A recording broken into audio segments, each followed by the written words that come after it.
This is an ABC News special report. Now reporting, George Stephanopoulos.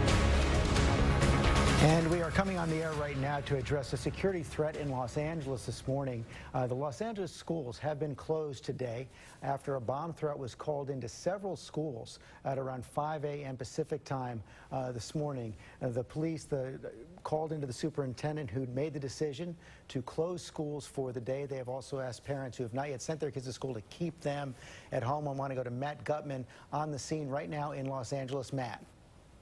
Hey, good morning, George.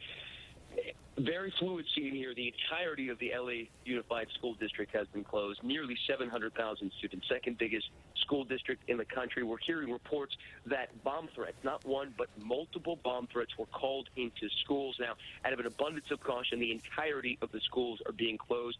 Families are asked not to send their kids to school if they've been dropped off, they're being picked up.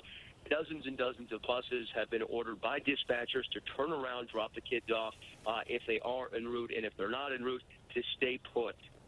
So the threat is credible enough to be taken seriously, but apparently it is not that serious that tactical alert has been issued, so we're not seeing SWAT teams rushing to schools or anything like that.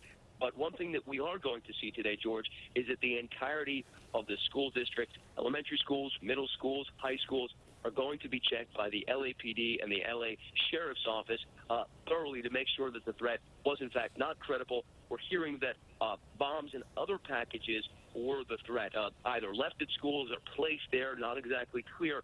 But that is one thing that the LAPD and the Sheriff's Office is going to have to work out through the remainder of the day. An electronic threat was transmitted into the schools. I want to go to our chief investigative correspondent, Brian Ross. And Brian, it does appear that this threat was targeted specifically at the schools, not any other targets in the Los Angeles area. That's right, George. Talking to senior law enforcement officials in Los Angeles, they say they do not regard this as serious. They've not put the LAPD on a tactical alert, as Matt Gutman reported. But there have been a series of threats throughout the Los Angeles area. It is a city on edge in the wake of the San Bernardino attacks. And as we know, the high school in San Bernardino was found, photos of it were found on the phone of Syed Farouk, and was considered a possible follow-on target for him.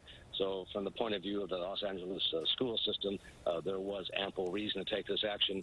The police officials tell us, George, this was a decision made solely by the superintendent of schools. And he just gave a press conference where he announced that decision. I want to go to our senior justice correspondent, Pierre Thomas. But Pierre, there is so much concern coming out of San Bernardino that this could have been part of a wider plot.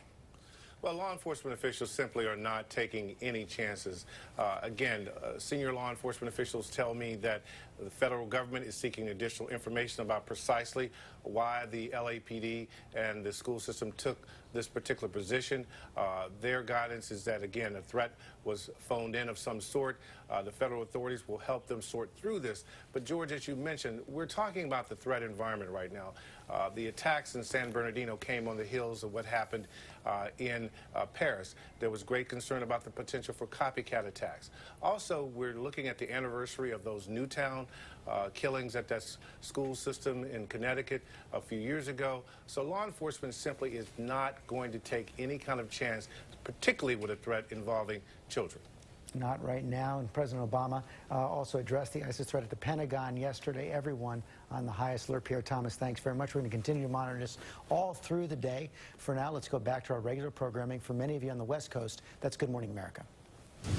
This has been a special report from ABC News.